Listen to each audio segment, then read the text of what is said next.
ఇదే మాదిరిగా పరిస్థితులు ఉన్నప్పుడు కూడా మనం ఏ మాదిరిగా పైకి లేచాము అన్నది కూడా మీ అందరికీ తెలిసిన విషయాలే. నేను ఒక్కటే మీ అందరికీ చెప్తా ఉన్నా, ప్రజల్లో ఈరోజు మనం చేసిన మంచి ఉంది, ఇంటింటికి మనం చేసిన మంచి ఇంకా బ్రతికే ఉంది. ప్రజల్లో ఈరోజు మనం చేసిన పాలన మీద విశ్వసనీయత అనే పదానికి అర్థం ఈ రోజుకి కూడా ప్రజల్లో ఉంది. గడప గడపకు మనం చేసిన మంచి ఇంకా ప్రజల్లో బతికే ఉంది. మరి ఇవన్నీ ఉన్నప్పుడు మళ్ళీ మనం లేయడం కూడా తథ్యం. కాకపోతే కొంచెం టైం పడుతుంది, ఆ టైం ఇవ్వాలి. ఆ టైం ఇచ్చినప్పుడు, అది జరిగినప్పుడు, పాపాలు పండినప్పుడు ఖచ్చితంగా మళ్ళీ మనం పైకి లేస్తాం. ఈ విషయం ప్రతి ఒక్కరం కూడా గుర్తుపెట్టుకోవాలి. ఎందుకు ఈ మాట కూడా చెప్తా ఉన్నానంటే, రాజకీయాలలో అన్నిటికన్నా ముఖ్యమైన అంశం క్యారెక్టర్, విలువలు, విశ్వసనీయత. ఈ పదాలకు అర్థం తెలిసి ఉండడం రాజకీయాలలో చాలా అవసరం. రాజకీయం అంటే ఎల్లవేళలా అధికారమే కాదు.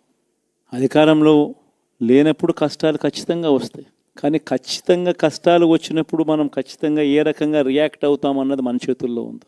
విలువలు, విశ్వసనీయత లేని మనిషిగా రాజకీయాలు చేద్దామా, లేదా కష్టాలు వచ్చినప్పుడు ఆ కష్టాలను ఎదుర్కొని హుందాగా నిలబడుతూ మళ్ళీ 5 సంవత్సరాలు కళ్ళు మూసుకుంటే 5 సంవత్సరాలు అయిపోతాయి, మళ్ళీ 5 సంవత్సరాల తర్వాత మన పాలన వస్తుంది, మన ప్రభుత్వం వస్తుంది, అప్పుడు మళ్ళీ మనమే ఆందోళన ఎక్కుతామన్నది కూడా గుర్తుపెట్టుకొని అడుగులు వేస్తామా అన్నది మనలో ప్రతి ఒక్కరూ కూడా ఆలోచన చేసుకోవాలి.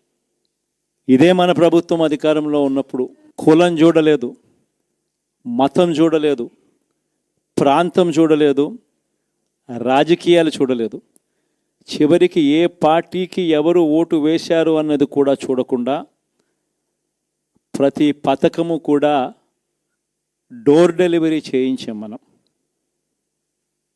అర్హత మాత్రమే ప్రామాణికంగా తీసుకొని ప్రతి పథకము, ప్రతి మంచి కూడా ప్రతి ఇంటికి డోర్ డెలివరీ చేయించాం. అలా ప్రతి మంచి, ప్రతి పథకము డోర్ డెలివరీ చేసిన ప్రభుత్వం మనదైతే, పాలన మందైతే, ఈరోజు కేవలం వాళ్ళ పార్టీకి ఓటు వేయలేదు అని మాత్రమే, ఓటుకు వేయకపోవడమే పాపం అన్నట్టుగా ఈరోజు రావణ కాష్టం సృష్టిస్తూ ఉన్నారు, విధ్వంసం చేస్తూ ఉన్నారు, ఆస్తులు నష్టం చేస్తున్నారు, కొడతా ఉన్నారు, అవమానిస్తూ ఉన్నారు. ఇవన్నీ శిశుపాలుని పాపాల్లో భాగాలుగా ఇవన్నీ అప్పుడే పాపాలు మొదలయ్యాయి. ఒకవైపున మనమేమో మనకు ఓటు వేయకపోయినా కానీ ఏ రోజు కూడా డిస్క్రిమినేషన్ చూడలేదు.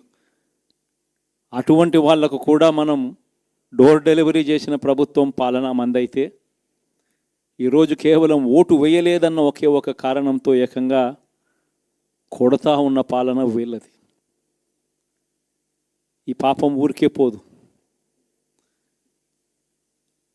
రెండవ పాపం చంద్రబాబుది కూడా అప్పుడే పండింది. బహుశా కేంద్రం ఈ రకమైన కేంద్రంలో ఈ రకమైన పరిస్థితులు బహుశా ఎప్పుడు ఉండిండవేమో. ఈ రకంగా కేంద్రంలో 240 ఎంపీలు మాత్రమే వచ్చిన పరిస్థితులు, రాష్ట్రంలో ఏకంగా వీళ్ళకు కూడా ఈ మాదిరిగా మంచి నెంబర్లు వచ్చిన పరిస్థితులు, ఎన్డీఏలో మళ్ళీ చక్రం తిప్పుతా ఉన్న పరిస్థితులు. ఇలాంటి పరిస్థితుల్లో కూడా ప్రత్యేక హోదాను అడక్కపోవడం చంద్రబాబు చేసిన మరో పాపానికి కూడా మరో నాంది.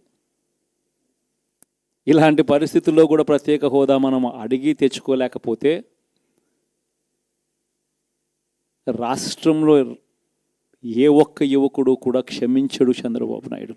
మనం కొంచెం ఈ పాపాలు పండేదాకా మనం గట్టిగా